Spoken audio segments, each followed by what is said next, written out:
هستی و همه جهان حبیبی ماست.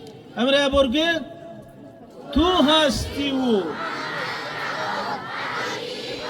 یعنی ای تاجیکستان تو هستی که ما را در جهان اعتراف میکنند، تو هستی که ما را آدم حساب میکنند، تو هستی که با ما گپ میزنند، با ما شرطنامه امضا میکنند، ما را دعوت میکنند، سرحد ما را اعتراف میکنند، ما را با ما حساب میکنند. یعنی همین دولت داشتن، صاحب وطن بودن اساس همه حقوقا، افتخارا و سربلندی های ماست. دیار ارجمند ما چی معنا دارد؟ ارجمند یعنی بسیار مهم، بسیار عزیز، بسیار بلند، بسیار زیبا. دیار یعنی می وطن، سرزمین. بنابراین وقتی میگیم دیار ارجمند ما یعنی ای وطنی زیبای ما، ای سرزمینی بسیار عزیزی ما. یک بار دیگه بگیم دیار ارجمند ما.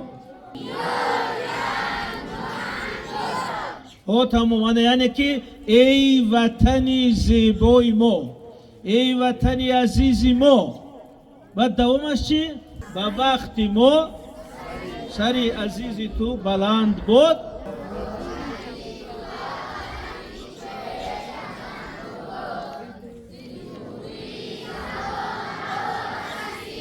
تمام. همجا مثل انکن زیدوری زمانه ها رسیده ایم. همین یک بار تکرار کنید، زیدوری. انا اینجاش که آمدید معناش همین که ما تاجیکان یک ملت قدیم دارای تاریخ بزرگ، صاحب فرهنگ بزرگ، ما نو پیدا نشدیم. ما یگان ملت بیریشه نیستیم، ما یگان ملت بی اصالت نیستیم. زی دوری زمانه ها رسیده ایم. یعنی از 1000 سال پیش، 2000 سال پیش، 5000 سال پیش، 10,000 سال پیش هم ما بودیم.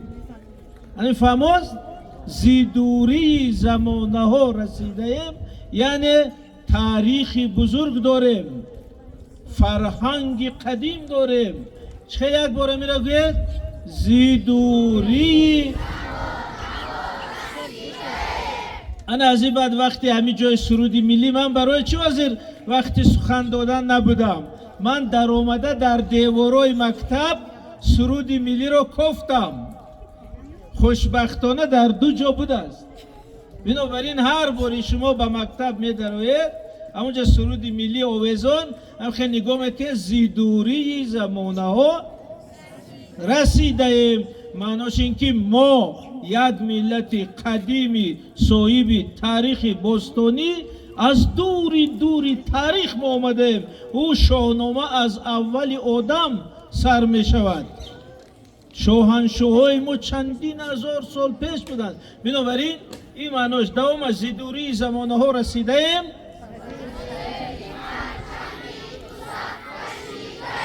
آفرین. انا با زیری پرچمی تو صف کشیده ایم. این بسیار گپی بزرگی سیاسی در سرود ملی است. یعنی وقتی شما میگه که با زیری پرچمی تو صف کشیده ایم، اینا وقتی شما از پدراتون پرسید، از برادراتون پرسید، وقتی از معلماتون پرسید، وقتی که شما با خدمت حربی می روید در زیر پرچم می ایستید. با زیر پرچم صف کشیدن یعنی که طرفت رو، موقعیت رو نشان دادن. ما میگیم ای تاجیکستان، ای دیار ارجمند ما در زیر پرچمی تو ایستاده ایم. یعنی که در حمایه تو، در دفاع تو، همراه تو، با زیر پرچمی بیگانه نمی رویم. چه از یک بار میگیم با زیری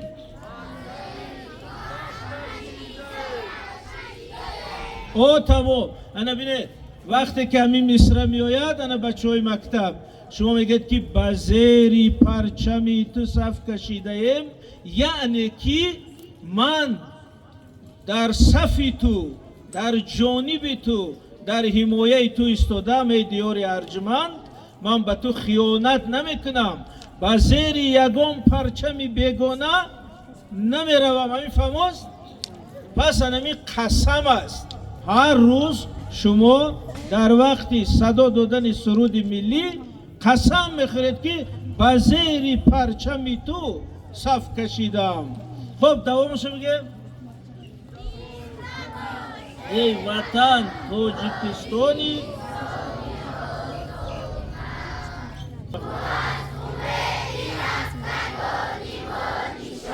او تمام. انا میجاشم میگم تمام. بینید میگم که تو از امیدی رفتگان ما نشانه ای. انا بینید شما چخیل میگم اگر یگان بابای ما گذاشته باشه، یگان بیبی ما گذاشته باشه، یگان پدری ما خدای نکرده گذاشته باشه، یگان چی نشانه هست. ما همون نشانه رو بجا میکنیم، حفظ میکنیم، به کسی نمیتیم. میگیم این نشانه از مادرم، این نشانه از پدرم، این نشانه از بابایم. هم خیلی است. پس میگیم که دیار ارجمند ما تو از امید رفتگان ما نشانه، یعنی ما دولت های بزرگ داشتیم، ما این دولت هخامنشی ها داشتیم، ساسانیان داشتیم، سامانیان داشتیم، همه ای از دست رفت. تاجیکستان تو از امید رفتگان ما نشانه، یعنی از همون سامانیان تو نشانه ای، از ساسانیان همه گذشته. و در آخر چی میگیم؟ دوامش چی است؟ تو از امید رفتگان. خب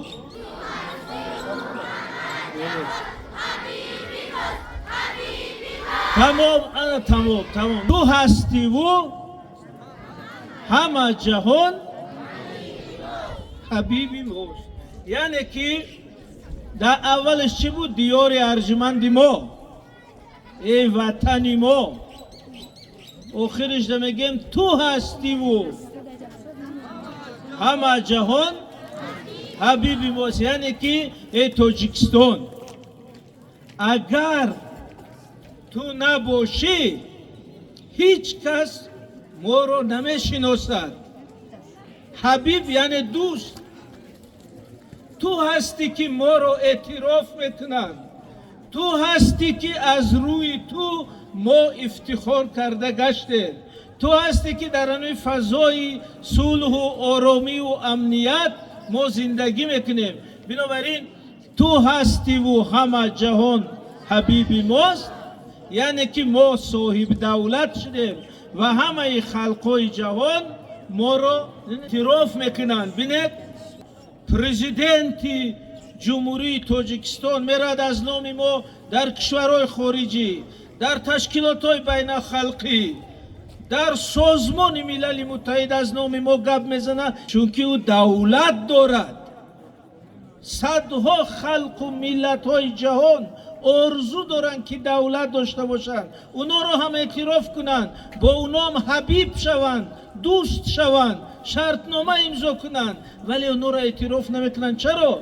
چون دولت ندارن. بنابراین میگه که تو هستی و همه جهان حبیبی ماست. امره برگه تو هستی و، یعنی ای تاجیکستان تو هستی که ما را در جهان اعتراف میکنن، تو هستی که ما را آدم حساب میکنن، تو هستی که با ما گپ میزنن، با ما شرطنامه امضا میکنن، ما را دعوت میکنن، سرحد ما را اعتراف میکنن، ما را با ما حساب میکنن. یعنی همین دولت داشتن، صاحب وطن بودن، اساس همه حقوقا، افتخارا و سربلندی های ماست. همیجاش فهماست؟ بنابراین انا که خلاصه میکنیم که ما چی گفتیم؟ وقتی که سرود ملی صدا میدهد، انا جاهای کلیدیش که آمد، شما بعد از یادتون گذرانید که دیار ارجمند ما انا زیدوری زمان ها رسیده ایم چی منو دارد، انا تو از امید رفتگان ما نشانه ای چی منو دارد، تو هستی و همه جهان حبیبی ماست چی معنا دارد؟ میفهماست؟